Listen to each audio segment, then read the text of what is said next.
El camino del reino. Chaclacayo, Lima, Perú, Jueves Santo, 14 de abril del 2022. Las lecturas de hoy están tomadas del Éxodo capítulo 12, versículos del 1 al 8 y del 11 al 14.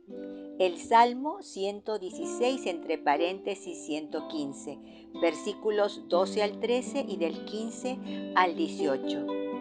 La segunda lectura está tomada de Primera de Corintios, capítulo 11, versículos del 23 al 26.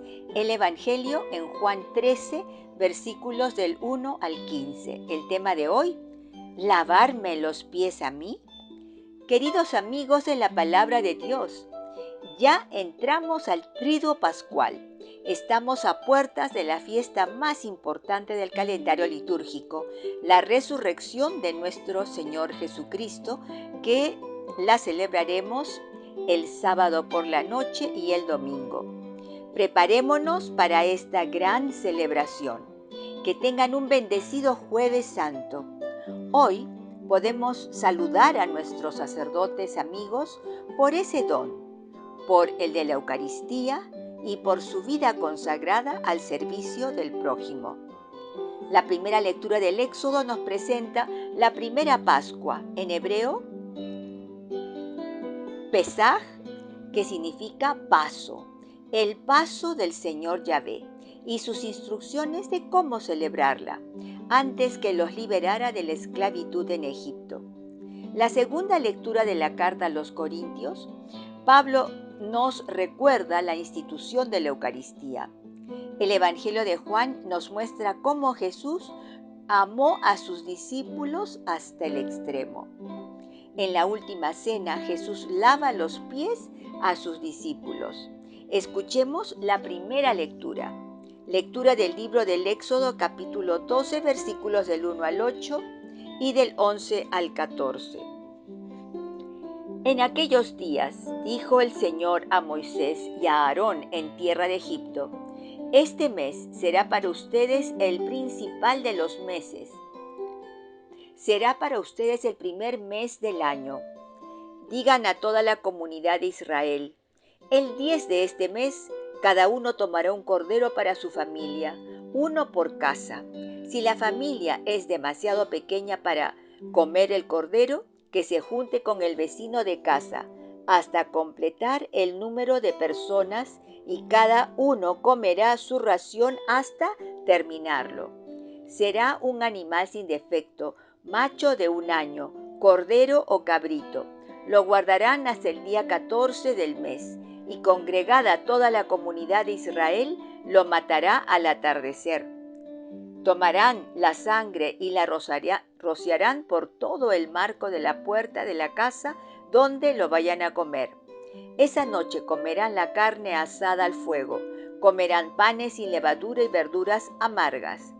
Y lo comerán así: la cintura ceñida, las sandalias en los pies, un bastón en la mano, y lo comerán a toda prisa, porque es la Pascua, el paso del Señor. Esa noche yo pasaré por todo el país de Egipto, dando muerte a todos sus primogénitos, de hombres y de animales, y haré justicia contra todos los dioses de Egipto. Yo soy el Señor. La sangre servirá de señal en las casas donde estén. Cuando vea la sangre, pasaré de largo. No los tocará la plaga exterminadora. Cuando yo pase hiriendo a Egipto, este día será para ustedes memorable. En él celebrarán la fiesta del Señor, ley perpetua para todas las generaciones. La Pascua o Pesaj en hebreo se celebra en el primer mes, el de Nisán, entre marzo y abril, en referencia a Nehemías 2.1, Esther 3.7. También se llama el mes de Abib, Éxodo 13.4. La fiesta de Pascua relacionada con la liberación de los israelitas de su esclavitud en Egipto es la conmemoración anual más importante para el pueblo hebreo. Levíticos 23.5, Números 9 del 1 al 5, 28, verso 16 y Deuteronomio 16, versos del 1 al 2. El ritual que se sigue se llama Seder, que significa orden, el cual está prescrito en la Agadá, que significa contar, que es también un libro. Es que durante la celebración de la Pascua, los niños preguntarán a los ancianos cómo había hecho Dios para liberar a su pueblo de la esclavitud en Egipto. Fray Miguel de Burgos Núñez, entre 1944 al 2019, padre dominico, escribió un comentario que se los resumo a continuación porque me gustó mucho. En el Nuevo Testamento, la Pascua adquiere un significado especial para los cristianos, ya que se interpreta como figura de la obra redentora de Cristo, el Cordero de Dios que quita el pecado del mundo, Juan 1:29. Pascua o Pesaj se asocia con el verbo pasaj, que significa saltar, pasar por alto o pasar de largo, versículo 27. Estos son algunos de los elementos que se nos recuerda en este texto de Éxodo 12, de una importancia decisiva para la fe de Israel y que tiene sus resonancias teológicas y espirituales para los cristianos en esta lectura del Jueves Santo. La Pascua antes era la fiesta de la primavera, fiesta de los pastores nómadas que debían comenzar su nueva peregrinación con los ganados en busca de pastos, y para ello ofrecían sus primicias de ganados buscando ser protegidos y bendecidos. Por tanto, el sentido de salir, de peregrinar, tenía ya un sentido ancestral que el pueblo de Israel asumirá con la salida y la liberación de Egipto y con la ofrenda de los animales y su sangre para que fueran protegidos por el ángel del Señor. La fiesta de los panes y levadura, verso 17, que duraba 7 días y seguía inmediatamente a la Pascua, llegó a considerarse como parte de esta, Deuteronomio 16, 1 al 8, Levítico 23, 6 al 8, Números 28, 17 al 25, aunque tenía un sentido distinto y era propio de grupos sedentarizados y no ya nómadas. En Éxodo 12, 1 a 28 se nos narra la razón por la cual los judíos celebraban la fiesta pascual. La narración bíblica está compuesta de diferentes relatos que proceden de tiempos diversos. Se refiere a la lectura del Éxodo que nos toca hoy leer. Se relacionó estrechamente con la experiencia de fe de la liberación de los hebreos esclavos en el Egipto. Éxodo 12, versículos 12 al 13 y 21 al 23, y se celebró como conmemoración de la liberación de Egipto. La fiesta comenzaba con la cena pascual y se extendía por 7 días, de acuerdo con la tradición de los ácimos, Éxodo 12, 14 al 20. Ahora podemos orar con el Salmo responsorial 116 entre paréntesis 115. El responsorial es: el cáliz que bendecimos es la comunión de la sangre de Cristo. ¿Cómo pagaré al Señor todo el bien que me ha hecho? Alzaré la copa de la salvación, invocando su nombre. Respondemos: el cáliz que bendecimos es la comunión de la sangre de Cristo. Mucho le cuesta al Señor la muerte de sus fieles. Señor, yo soy tu siervo, hijo de tu esclava. Rompiste mis cadenas. Respondemos: el cáliz que bendecimos es la comunión de la sangre de Cristo. Te ofreceré un sacrificio de alabanza, invocando tu nombre, Señor. Cumpliré al Señor mis votos en presencia de todo el pueblo. Respondemos: el cáliz que bendecimos es la comunión de la sangre de Cristo. Escuchemos la segunda lectura. Lectura de la primera carta del apóstol San Pablo a los Corintios, capítulo 11, versículos del 23 al 26. Hermanos, yo he recibido una tradición que procede del Señor y que a mi vez les he transmitido, que el Señor Jesús, en la noche en que iban a entregarlo, tomó pan y, pronunciando la acción de gracias, lo partió y dijo: este es mi cuerpo que se entrega por ustedes. Hagan esto en conmemoración mía. Lo mismo hizo con el cáliz después de cenar, diciendo: Este cáliz es la nueva alianza sellada con mi sangre.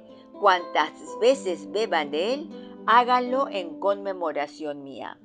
Por eso, cada vez que ustedes comen de este pan y beben de este cáliz, anuncian la muerte del Señor hasta que vuelva. Palabra de Dios, te alabamos, Señor. Bueno, hoy día celebramos el Día del Sacerdocio. El tema del Jueves Santo será la Eucaristía. Por otra parte, en nuestra lectura sabemos que existían divisiones sociales e ideológicas que alimentaban los grupos cristianos de las comunidades de Pablo en Corinto. Imagínense que algunos se creían de Pablo, otros de Apolo, otros de Pedro, otros de Cristo. Primera de Corintios 1:12. La cena del Señor la encontramos en 1 Corintios capítulo 10 y 11. La división de los creyentes corintios causaba que la cena del Señor hiciera más daño que bien. Capítulo 11, versículos del 17 al 18. Ellos participaban de la cena de una manera indigna. Verso 27. Parece que los ricos venían más temprano a las reuniones y acababan borrachos en la cena del Señor para empeorar. Al momento que llegaba la clase trabajadora de creyentes, toda la comida ya se había acabado.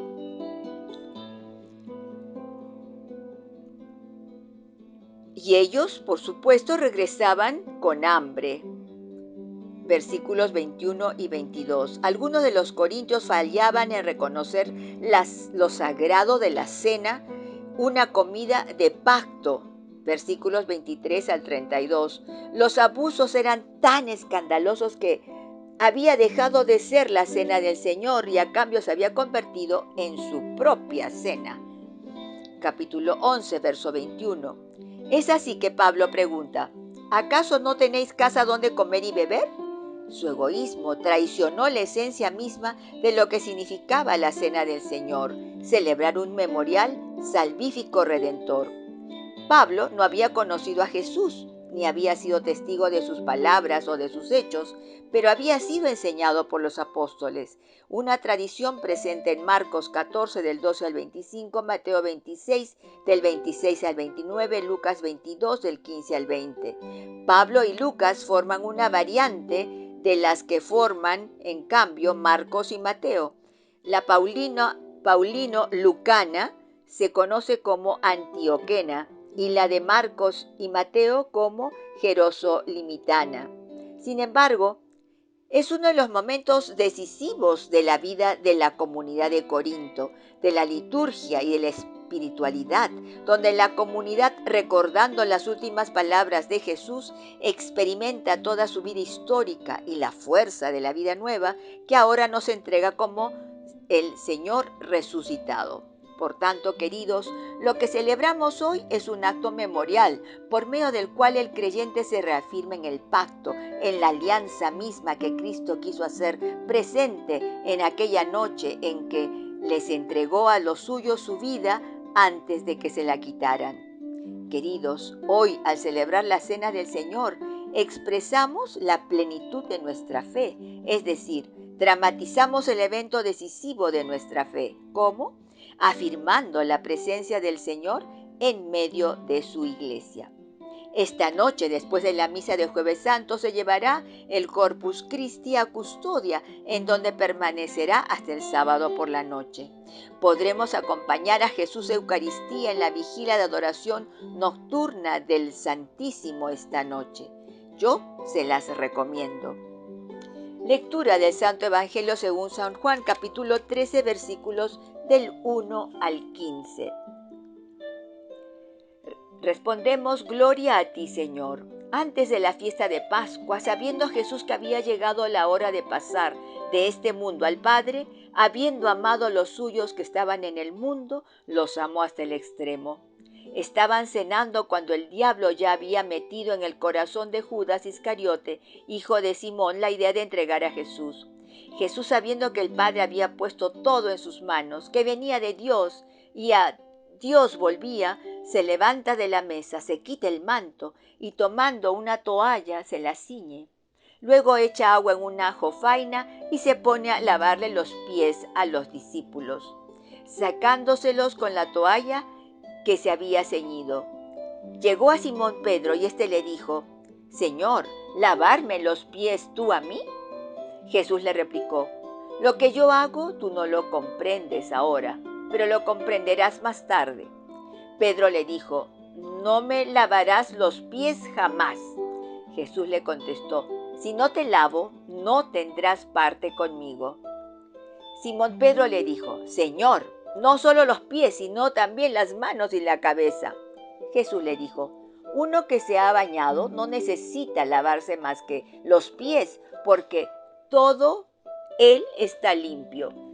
También ustedes están limpios, aunque no todos», porque sabía que lo iba a entregar. Por eso dijo: «No todos están limpios». Cuando acabó de lavarles los pies, tomó el manto, se lo puso otra vez y les dijo: «¿Comprenden lo que he hecho con ustedes? Ustedes me llaman el Maestro y el Señor, y dicen bien, porque lo soy. Pues si yo, que soy el Maestro y el Señor, les he lavado los pies, también ustedes deben lavarse los pies unos a otros. Les he dado ejemplo para que lo que hice con ustedes, ustedes también lo hagan». Palabra del Señor. Respondemos: gloria a ti, Señor Jesús. Queridos, Jesús no formó una comunidad que buscaba ganar el prestigio a través de sus milagros, no. Al contrario, fue una comunidad de servicio al prójimo. Fue una comunidad de amor. Por eso Jesús los amó hasta el extremo. El lavatorio de los pies de los discípulos tiene un significado imperceptible a simple vista, pero que Fray Miguel nos lo develará a continuación. El lavatorio de los pies adquiere esa dimensión tan particular que representa su muerte, como signo del amor consumado a sus discípulos. Diríamos que Jesús se ciñe para no morir odiando, sino amando. Esta es la guerra, como hemos dicho, entre la luz y las tinieblas, entre el proyecto de Dios y el del mundo. Jesús va hacia su propia muerte, representada prolépticamente, adelantada proféticamente en el lavatorio de los pies, luchando, ceñido con el cinturón de la paz. Va a morir por todos, por eso lava también los pies a Judas, que está sentado a la mesa, y Jesús le seca los pies con el paño ceñido sin quitarlo porque muere luchando. No le han impuesto la muerte desde fuera, según la visión joánica. Ese cinturón no volverá a quitarlo, es una imagen más, como deja traslucir Juan 13:12, en el sentido de que lo llevará hasta el momento de la cruz en que se cumple real y teológicamente su hora. Juan 7:30, Juan 8:20, que es también la hora de la glorificación. Juan 12:23. Jesús pues se ciñe para su muerte, para su hora, porque en su muerte está la victoria divina sobre el odio del mundo. En su muerte está su glorificación, porque se la ha impuesto el mismo Jesús como una consecuencia de su vida entregada al amor de este mundo. Este mundo no deja que viva el amor. Jesús también va a ser sacrificado por el mundo, como tantos hombres, pero no dejará que le arrebaten el amor con que ha actuado en su vida. Por eso se ciñe antes del lavatorio de los pies, que representa su muerte soteriológica. Toda esta explicación se deduce por haber optado en el ceñimiento de Jesús por la tradición del cinturón de la lucha y de haber leído todo ello en la clave de Juan 13, 1 al 3. Es posible que a algunos les parezca una exégesis rebuscada, pero se debe considerar que estamos ante uno de los relatos más simbólicos de todo el Evangelio de Juan.